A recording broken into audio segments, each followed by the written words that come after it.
According to you what is realism? मतलब सच्चाई क्या है? घर में लड़ाइयाँ हो रही हैं, बाहर लड़ाइयाँ हो रही हैं, इंसान इंसान को देख के परेशान है, मर्द औरत को देख के परेशान है, औरत मर्द को देख के परेशान है. तो how can somebody say that life is very simple and you can lead to a happy life? मुझे भी ऐसा ही लगता था until I changed how I see the world and until I changed how I see myself.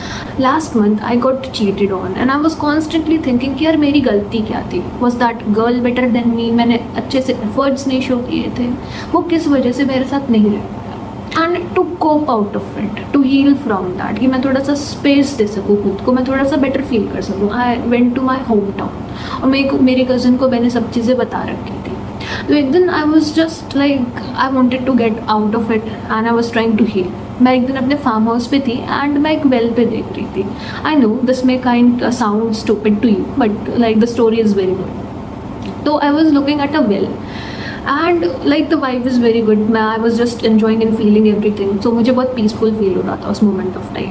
And मेरी cousin आके मुझसे बोलती है कि तुम्हें पता है इस वेल का जो पानी है इसका टेम्परेचर हमेशा 18 डिग्री तक ही रहता है. And I was like this is very questioning. Okay, तो मुझे अभी के टाइम पे ये चीज़ क्यों बता रही? तो वो मुझसे कहती है कि इसका टेम्परेचर तो चेंज नहीं होता है बट अगर तुम इस पानी को ठंडी में पीते हो तो तुम्हें गर्म लगता है. ऑन दी अदर हैंड अगर तुम इसी पानी को गर्मी में पियोगे तो तुम्हें ठंडा लगेगा. मैं उससे पूछती हूँ कि तुम मुझे अभी के टाइम पे ये चीज़ क्यों बता रहे हो? तो वो मुझसे कहती है कि तुम जिस तरीके से चीज़ों को देखोगे ना तुम्हें वैसे ही चीज़ें दिखेंगी. तो अपने देखने का और अपने सोचने का नज़रिया बदलो, चीज़ें बहुत सिंपल हो जाएंगी. Nothing is very much complicated. Like the things you have told me about that guy and whatever there was in between you people, अगर तुम उस चीज़ को लिस्ट करोगी एंड तुम रियलाइज़ करोगी what were the positive things while you are with that guy and negative चीज़ें क्या थी, तो यू विल जस्ट रियलाइज यार that is not worth it.